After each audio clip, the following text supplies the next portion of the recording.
like, bro, yeah, she got a kid. Look at his back. Oh my god.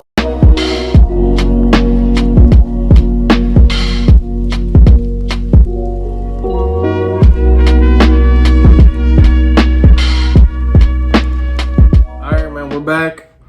Today we're reacting to Prime Randy Orton was a menace. Yeah, man. And I see. I know.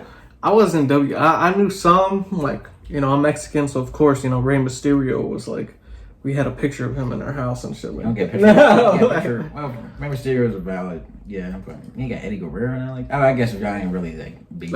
Isn't Eddie Guerrero though the snake? He's the one with the Santino. You just call it. No, man, that's Santino Marella. I don't know. Bro. Eddie Guerrero, legend. Jesus, bro. You better hope no Road WWE fans watch this. They're gonna be sick. You said that.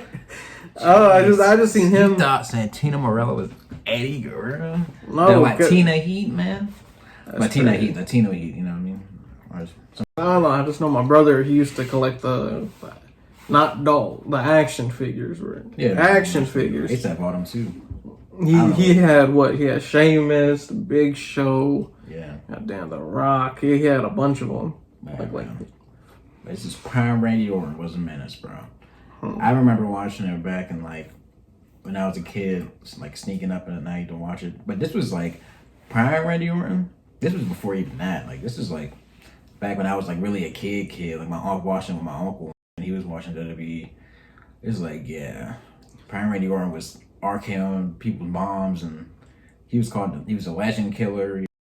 Legend, geez. Yeah.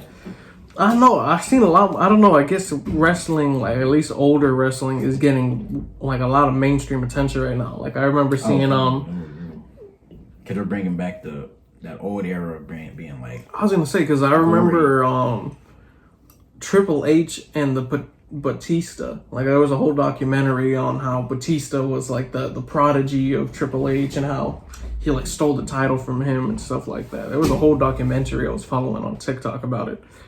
But yeah, man, I mean, we're gonna see what Randy Orton is doing, man, because I haven't seen any clips of him or anything like that. Man, he was a beast, man. He was kicking people in the head and stuff. They actually, I think they made that move illegal in WWE. Kicking people in the head? Yeah. That's crazy. Like punting. Like he was like really punting people in the head. I thought it was fake. Yeah, but hit that like button, subscribe, and share, man. Road to 10K. All ran. Let's get it.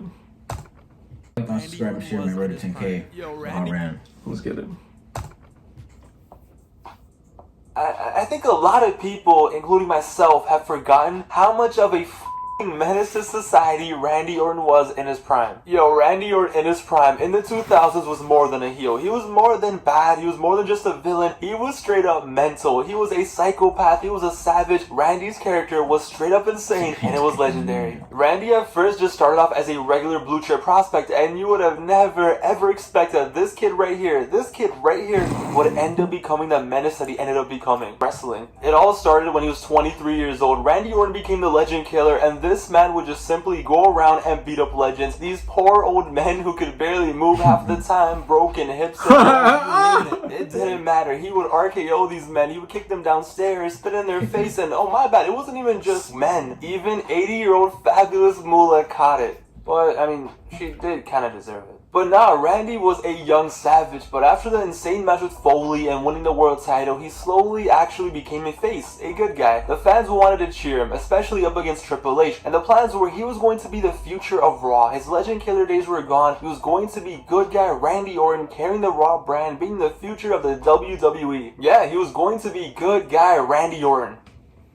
But the issue was, does this look like a good guy to you? Randy in 04 and 05 just gave off the biggest douchebag vibes you could possibly imagine. He didn't know how to act like a face. It was awkward. It was weird. So they just went all in with this villain character. We thought Randy was going crazy before. Wow, he's beating up legends. Cool. Nah, after this, it was GG. Nobody was safe. Everyone was catching it, including his girlfriend. So he had a girlfriend in early 05, the sexy Stacy Keibler. But nah, she was too much of a distraction. So what does he do?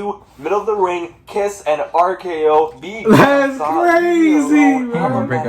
Hey, Jake the Snake looked at him weird. Doesn't matter. RKO. But it was the Undertaker feud that drove him to insanity. It was this feud right here that made Randy into the monster that we all know him as. So Randy couldn't beat the Undertaker at WrestleMania, right? Boo-hoo, it's fine, Randy, it's all good. Nah, Randy doesn't go down like that. So what does Randy do in the months after that? Alright, so first, let me interfere and cost you a WWE title match, okay? Let me put a dummy that looks like you in a casket to trip you out. But you know what? That's not enough. Let me actually put you in the casket and then set it on fire. And then basically dance on your grave. Randy lost one match at WrestleMania to The Undertaker, and he made his personal vendetta to smoke on that Undertaker pack. And when he got it, that pack was loud. But okay, Undertaker, you're gonna keep coming back from the dead. It's fine, no worries. What does this man do? On the Eddie Guerrero SmackDown tribute episode, they have Eddie Guerrero's lowrider out there to pay respect to Eddie. What this psychopath? He takes the Undertaker, places him on the back of the lowrider, and yes, Eddie had just died a few days before this. He gets in the lowrider and reverses that thing back into the SmackDown tribute. And he died a few days before that? And that wasn't the last time poor Eddie Guerrero was getting caught in his grave. A few months later, after Eddie's best friend Rey Mysterio won the Royal Rumble, Rey won it for Eddie. He pulled off a miracle. What does Randy say to Rey in the middle of the ring while Rey is looking to the heavens, looking at Eddie? Eddie's down there in hell.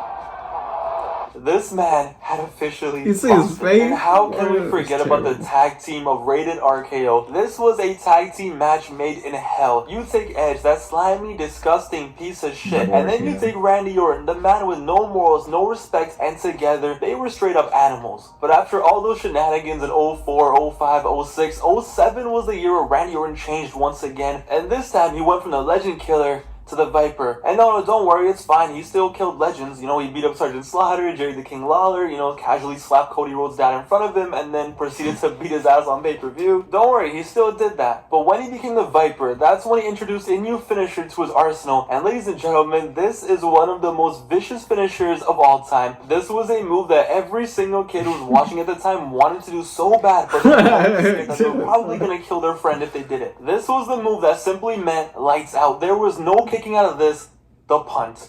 Randy Orton's punt kick was on another level. This move was actually scary, okay? When he used to hit someone with this, you thought they were dead. Bro, what a move. Normal wrestlers had like normal moves, right? Like standard wrestling moves. Randy was like, nah, I'm gonna just start kicking mother knuckers in the head. What are you gonna do about it? Once Randy started doing the punt, he started doing things that were just straight up evil. First, he was feuding with John Cena, right? This man handcuffed Cena to the ropes and then spent like 10 minutes just casually beating up John Cena's dad in the middle of the ring. This 50, 60-year-old man just casually getting his ass kicked while his son watches. And it didn't stop there. No. Didn't I mention that on another episode of Raw, Randy Orton just grabbed Cena's dad from the crowd, threw him over, and just boom, punted it in the head. Like, yo, Edge slapped Cena's dad, and we were all like, oh my god, how could he do that? That's so disrespectful. Randy was like, yo, I'm gonna send this Randy got the WWE Championship in late 07, and he dominated, okay? Remember when ISIS was running that one summer? Well, Randy Orton was basically running the winter of 07 and the spring of 08. Yo, Triple H, light work. He clapped him so hard, he was bleeding so much that you think he needed a blood transfusion. A feud with Jeff Hardy? Well, when he's in the ring, let me just take his brother and hold him hostage backstage and punt him. Fam, at this point, Randy Orton basically was a terrorist. Yo, Randy had a match with John Cena at No Way Out 2008, and this annoyed me so much. So they were both in the middle of the ring. They had been wrestling for like 15 minutes. It was a solid match. And it's like, okay, they're face to face. It's about to go down. Randy is gonna get beat up. Cena's gonna take back his championship, and you're ready. You're anticipating and you're hyped. But Randy slaps the referee. And everyone's like, wait, what? Why did he slap the referee? What happened?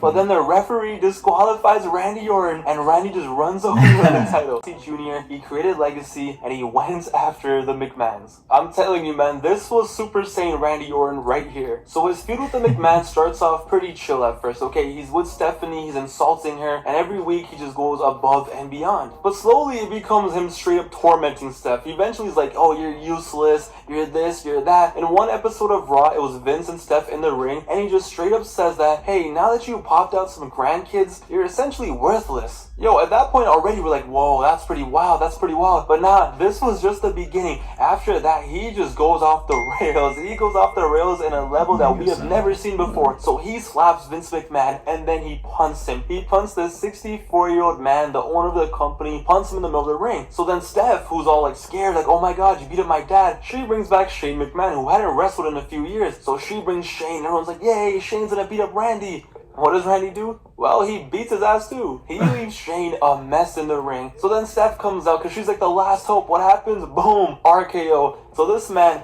punted the dad, Yeah. then he killed the brother, Then and then he the mom comes RKO'd the sister. Hey yo, somebody get Linda out here. So at this point, the whole family has been abused, and there's only one man left. There's only one man left to save the day. The son-in-law, Triple H, comes out to save the family name, to save the family's honor. So Triple H and Stephanie McMahon's marriage for the first time is being acknowledged on TV. So now, Triple H is in the picture, and ladies and gentlemen, this is it. We get the most iconic Randy Orton moments ever. So yo, Randy had destroyed the McMahon family. He had done it all. But then on one night, it was Legacy versus Triple H in a handicap match. Before they had their match at Mania, they had a handicap match. And man, Randy Orton must be one wild guy at home, because apparently this man loves handcuffs. So they take Triple H and they handcuff him to the ropes. And he says, there's only one person who can save you now, and she better hurry. So Orton grabs a sledgehammer and he is about to wild out. But Stephanie McMahon, she runs out there, she's crying, she's running, and she begs them to stop, just pleading and begging. And Randy Orton, at his peak, in his prime, at his absolute best, he grabs her. With Triple H handcuffed and begging him to stop, having to watch this, he DDTs her right then and there. Yo, Steph is laid out and Triple H is freaking out. Triple H is going insane. And you think it's over. You think it's done. Like, wow, they really did it. You know, they DDT'd Stephanie McMahon. Wow, what a great storyline. It's done. But nah, we were just beginning. So Triple H, with tears in his eyes, handcuffed to the ring, he is forced to watch this. He is forced to watch one of the most iconic Raw moments in history, in my opinion. Something that had the entire playground going crazy the next day. Randy Orton, smiling, looking at Triple H, kisses Stephanie McMahon. Fam, this was insane. This was one of those things that felt surreal. Like, how was this happening? How is this possible? This wasn't the It wasn't in the script. It wasn't in the script. But it felt so surreal. And then Randy just grabs the sledgehammer and boom, bangs in Triple H and walks away, just leaving Triple H and his wife just lying there.